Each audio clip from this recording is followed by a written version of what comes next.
समय एक ऐसी नदी है जिसके बहाव को आज तक कोई रोक नहीं पाया। हम अक्सर कहते हैं कि काश मैं उस पल को बदल पाता, काश मैं उस दुर्घटना को रोक पाता। लेकिन क्या होता है जब कोई इंसान सच में उस काश को हकीकत में बदलने की ठान ले। मैं बात कर रहा हूं आर्यन की, एक ऐसा नाम जो विज्ञान की दुनिया में तो बड़ा था पर उसके दिल में एक गहरा जख्म था। एक ऐसा जख्म जो आज से ठीक 50 साल पहले साल 1976 की एक काली शाम को उसके पिता की मौत के साथ मिला था। आर्यन ने अपनी पूरी जिंदगी एक ऐसी मशीन बनाने में लगा दी जो वक्त के पहिए को उल्टा घुमा सके, और आज वो दिन आ गया था।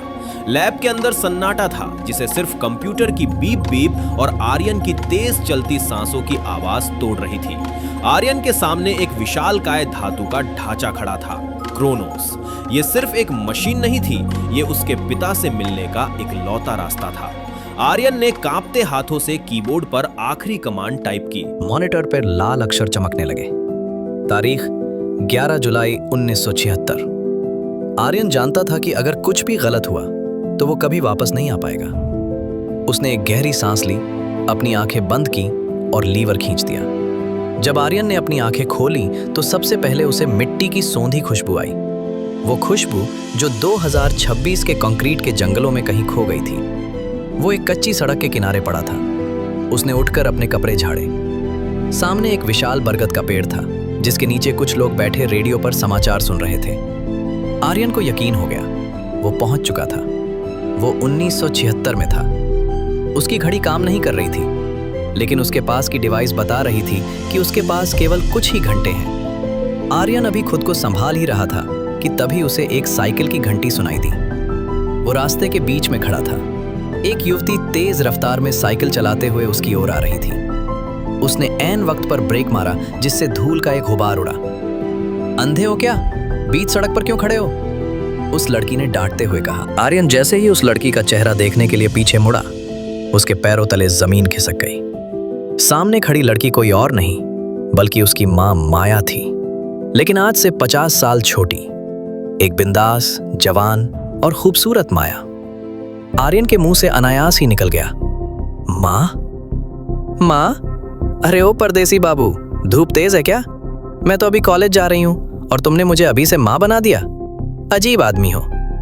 माया अपनी साइकिल लेकर आगे बढ़ गई, लेकिन आर्यन के मन में हलचल मच गई।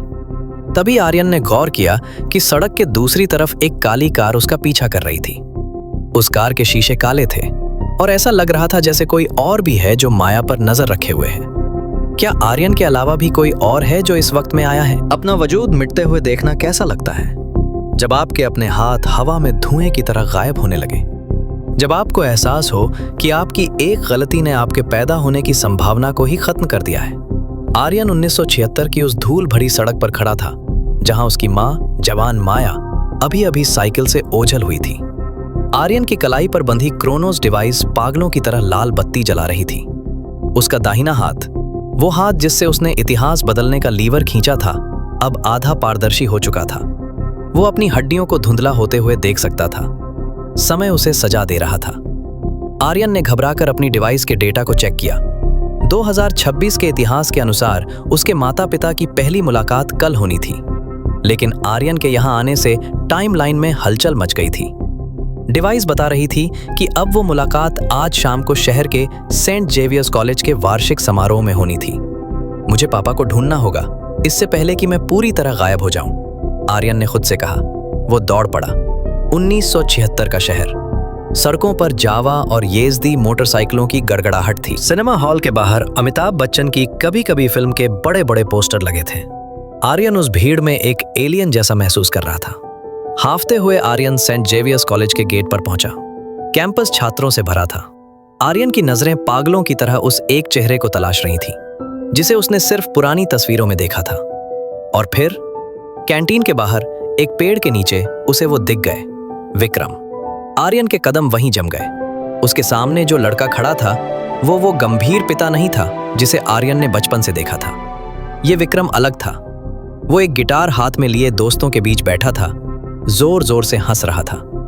आर्यन का मन किया कि दौड़कर उनके गले लग जाए, उन्हें बताए कि वो उनका बेटा है। आर्यन एक खंभे के पीछे छिपकर अपने जवान पिता को देख रहा था। विक्रम ने गिटार साइड में रखा और कॉलेज गेट की तरफ बढ़ने लगे। सब ठीक है, आर्यन ने राहत की सांस ली। लेकिन तभी आर्यन की नजर सड़क के दूसरी तरफ गई। वहां एक पेड़ की छांव में वही काली एम्बेसडर कार खड़ी थी। उस कार के शीशे काले थे। अचानक कार से एक साया बाहर निकला। वो विक्रम की तरफ बढ़ रहा था। आर्यन का दिल बैठ गया।